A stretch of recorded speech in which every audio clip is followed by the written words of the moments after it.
Hello friends, स्वागत है आपका हमारे यूट्यूब चैनल पर। आज के हमारे इस वीडियो में हम डिस्कस करेंगे one of the most important aspects of the subject chemistry, that is the study of chemical reactions. So जैसा कि आप यहाँ पे देख रहे हैं, how the chemical reactions are occur. So we know that all the chemical reactions are occur in certain laws, and these certain laws are called the law of chemical combinations. So इस series में basically हम one by one लगभग 5 law of chemical combinations discuss करेंगे। आज का हमारा जो first law of chemical combination है, that is the law of conservation of mass. जैसा कि आप यहाँ स्लाइड में देख पा रहे होंगे, the law of conservation of मास। इसे स्टार्ट करने से पहले यहाँ पे जो टर्मोलॉजी यूज़ की जा रही है इसको हम एक्सप्लेन करेंगे। फर्स्ट टर्म जो यूज़ होगी that is the reactants, second one is productants and conservations and isolated system. these are 4 terms we are explained in this reactions। यहाँ पे हम इस रिएक्शंस की हेल्प से इन टर्मोलॉजी को समझने की कोशिश करेंगे। लेट अस सपोज ये जो हमारा ए है एंड बी है, these are the 2 reactants, and when the reaction occur we get A into B is product, and this is also a minute amount of heat. This is also obtained in productant side. That means ये हमने suppose किया है जो हमारा A and B है आपस में combine करके जो प्रोडक्टेंट साइड में जो है हमारे ए एंड बी, और ये small amount of heat energy को जो है प्रोड्यूस कर रहे हैं। और ये जो हमने ये बॉक्स ड्रॉ कर रखा है, ये हम सपोज कर लेते हैं ये हमारा आइसोलेटेड सिस्टम है। दैट मीन्स हमने इस रिएक्शन को एक आइसोलेटेड सिस्टम में अकर करवाया है। दैट मीन्स ये जो हमारी हीट है यहाँ पे, ये ना तो इस सिस्टम से बाहर जा सकती है और ना ही बाहर से कोई अदर सोर्स ऑफ हीट या फिर कूलिंग जो है, ना ही ये ऑब्जर्व कर सकता है ये system. This is isolated system and productant and reactant sides, and this side is reactant sides and this side is productant side. यहाँ पे जो हमारे प्रोडक्टेंट साइड में एक टर्मोलॉजी और यूज़ होती है, that is solvent and solutes. The major component of the reactant side is solvent and the minor component of reactant side is solute। that is जो हमारा कम मात्रा में होता है वो solute होता है, और जो हमारा ज़्यादा मात्रा में होता है वो solvent होता है। and these both are combined to each other give us products। hope कि आपको ये जो 4 टर्म्स है एक्सप्लेन होगी। और now we moving toward the our statement of our law of conservation of mass, जो कि 18th सेंचुरी में हमारे जो एक साइंटिस्ट थे जिनका यहाँ पे नेम कुछ अजीब सा लिखा हुआ है, एंटिनो लेविसर्स। इन्होंने हमें जो law of conservation of mass 18th century में दिया, और इन्होंने इसमें कहा कि in all the physical and chemical changes the total mass of the reactants is equal to that of the products. That means जैसा कि हमने यहाँ पे डिस्कस किया कि जो हमारा ये है रिएक्टेंट्स और ये है productant side. According to this law हमारा जो रिएक्टेंट का मास होगा और जो प्रोडक्टेंट साइड का मास होगा always remain same if any chemical change और any physical change occur. That means यहाँ पे हमारे जो ये स्टेटमेंट है ऑलवेज करेक्ट रहने वाली है। इन्होंने कहा कि अगर हम किसी भी रिएक्शन में फिज़िकल चेंज या केमिकल चेंज करवाएं तो हमारा जो प्रोडक्टेंट साइड और रिएक्टेंट साइड का जो मास होगा ऑलवेज रिमेन कांस्टेंट, उसमें चेंज नहीं आएगा। इसका मतलब होगा कि द मैटर या कह सकते हैं मास ऑलवेज रिमेन कंजर्व्ड। यहाँ पे आपको ये कंजर्वेशन टर्म भी एक्सप्लेन होगी। क्योंकि कंजर्वेशंस का मीनिंग है the matter can neither be created और नॉर डिस्ट्रॉयड, जैसा कि हमारी इस डेफिनेशन में लिखा है। सो बेसिकली ये कंजर्वेशन टर्म का मीनिंग यही होता है कि जिस चीज़ को ना ही तो पैदा किया जा सके और ना ही ख़त्म किया जा सके। सो यहाँ पे हम एग्ज़ाम्पल की हेल्प से इसे और बेटर समझने की कोशिश करेंगे। सो जैसा कि इन्होंने स्टेटमेंट में बताया हमें द फिज़िकल चेंज और केमिकल चेंज। सो हम जो है एग्ज़ाम्पल्स यहाँ पे एक फ़िज़िकल चेंजेस पर देखेंगे एंड देन एक एग्ज़ाम्पल जो है केमिकल चेंजेस पर देखेंगे। सो यहाँ पे हम अगर फिज़िकल चेंजेस पर बात करें तो यहाँ पे हम सपोज़ करते हैं कि हमारे पास 30 kg जो है वुड के लॉग्स हैं और हम इसे बर्न करते हैं with the 1 kg of fire and when the reactions occur then we get in productant side 28 kg of ashes and 3 kg of smoke। That means जो हमारे रिएक्टेंट साइड में जो ओवरऑल मास है और जो हमारे प्रोडक्टेंट साइड में ओवरऑल मास है they both are equals. That is in the physical changes the mass remain constant, that means remain conserved. So next जो हमारा एग्ज़ाम्पल है इसी को ही अगर हम केमिकली देखें तो ये हमारे वुड के लॉग्स थे जो and burn with the help of oxygen and we get ashes and then we get water vapours that is H2O and heat that is carbon dioxide in the smoke. So the mass of these both reactant and productant sides are equal। so हम chemical changes को समझने के लिए यहाँ पे हम एक precipitation reactions की हेल्प लेंगे। जो कि फ़र्स्ट टाइम लैंडोल्ट नाम के साइंटिस्ट ने जो है फर्स्ट टाइम इसे कनेक्ट किया था और उसने इस तरह की ट्यूब का यूज़ किया था और इस ट्यूब को लैंडोल्ट ट्यूब्स का नाम दिया गया। उसने बेसिकली क्या किया, जो सोडियम क्लोराइड और जो है सिल्वर नाइट्रेट के एक्वस सॉल्यूशंस को इन दो अलग अलग लूप्स में रखा इस ट्यूब के और फिर इन्हें जो है आपस में अच्छे से मिक्स किया और फिर हमने देखा जबकि रिएक्शन अकर होना स्टार्ट हुई तो हमें जो है सिल्वर क्लोराइड के जो है सॉलिड फॉर्म में प्रेसिपिटेट जहाँ पे मिलने स्टार्ट हो गए इस ट्यूब में यहाँ पे, और जो है सोडियम नाइट्रेट का जो यहाँ पे एक्वस फॉर्म में सॉल्यूशन बचा रहा। ओवरऑल जो यहाँ पे मास में कोई चेंजेस हमें देखने को नहीं मिला। जो मास उसका रिएक्शन होने से पहले था वही मास उसका प्रोडक्टेंट में भी हमें वही मिला जो कि रिएक्शन होने के बाद भी सेम अमाउंट ऑफ मास रही। और ये जो हम law of conservation of mass discuss कर रहे थे ये थोड़ा सा ओल्ड फॉर्म था इसका। फर्दर जो हमारे आइंस्टाइन जो हमारे महान बाबा है फिजिक्स के, उन्होंने इसे एक्सप्लेन किया ओल्ड फॉर्म, बट जो हमारा न्यू मॉडिफिकेशन है जो इस लॉ का वो हमारे ग्रेट साइंटिस्ट द आइंस्टाइन ने दिया। और जो हमारे जो साइंटिस्ट थे Antoine Lavoisier, this is picture of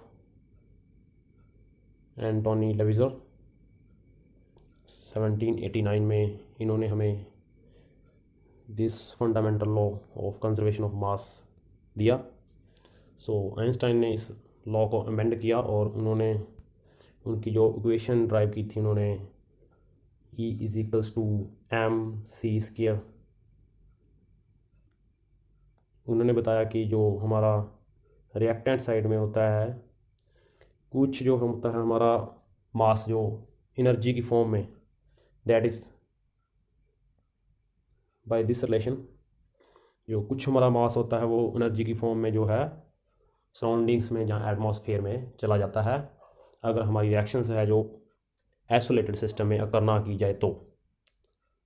so in this formula the E represent the energy and M is the mass, जो हमारा कम हो जाएगा रिएक्टेंट साइड से, वह वाला मास, और where C is the speed of light.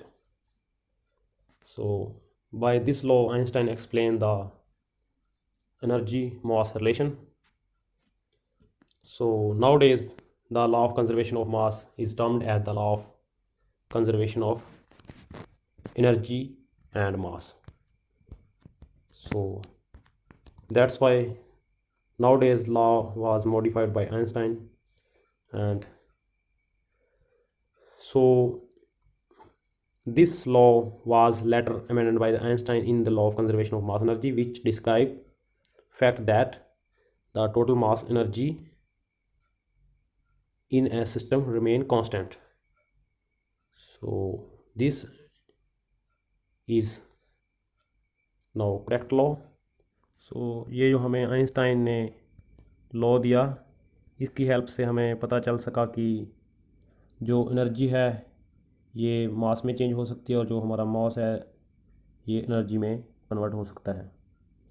So that's why nowadays the statement of the law of conservation of mass and energy is, you can watch here, the mass and energy are interconvertible, but the total sum of the mass and energy during any physical or chemical change remain constant. This is correct definition of the law of conservation of energy and mass. So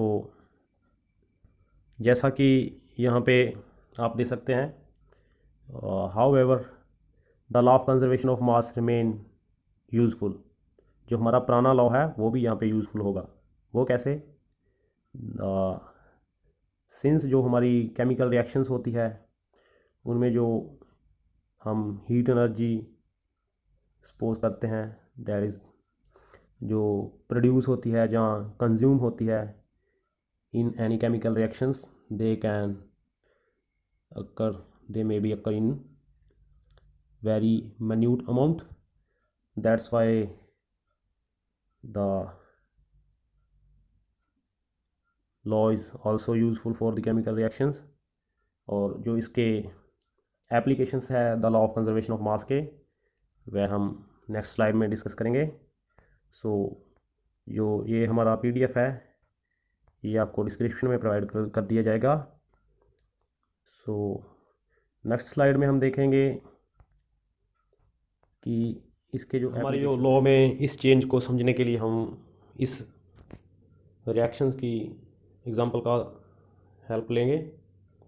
सो इसमें हम देखेंगे कि हमारे पास एक test tube में जो है sulphur है और दूसरी में हम आयरन ले रहे हैं, और इसमें हम देख रहे हैं कि हमारी जो टेस्ट ट्यूब में ऊपर से कोई भी कॉर्क फिट नहीं किया, दैट इज़ हमारा सिस्टम है जो आइसोलेटेड नहीं है।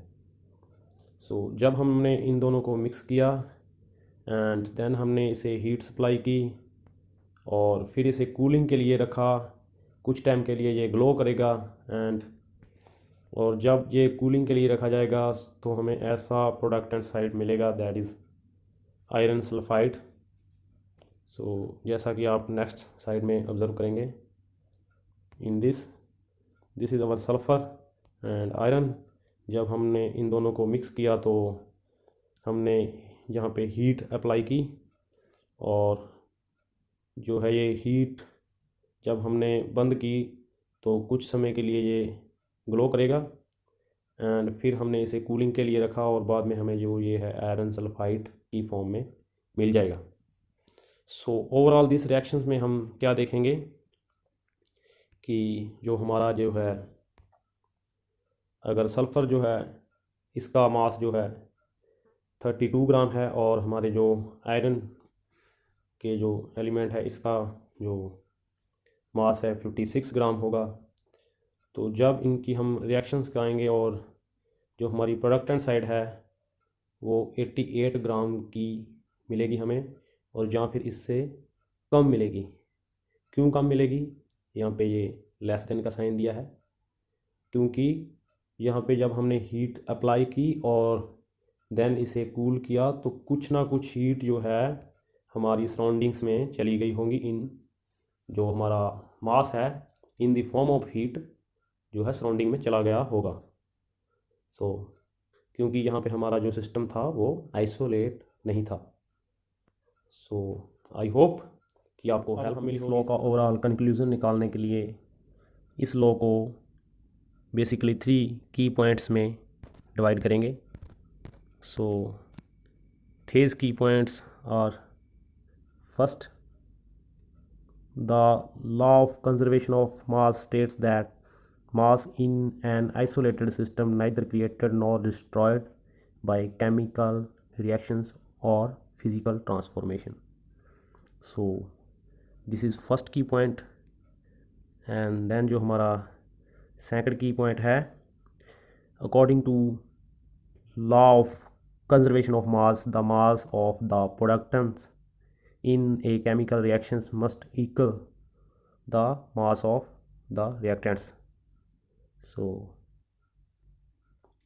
इस लॉ को समझने के लिए ये हमारे जो ओवरऑल की पॉइंट्स हमने निकाले हैं, दैट इज़ 1, दैट इज़ 2। हमें उम्मीद है कि आपको इसकी लैंग्वेज जो है आसानी से समझ आ रही होगी। सो थर्ड पॉइंट है जो इसका, जो इस लॉ का हमें एप्लीकेशन बताता है। सो इसमें हमें क्या बताया है कि the law of conservation of mass is useful for a number of calculations and can be used to solve for unknown masses and such the amount of gas consumed or produced during a reactions.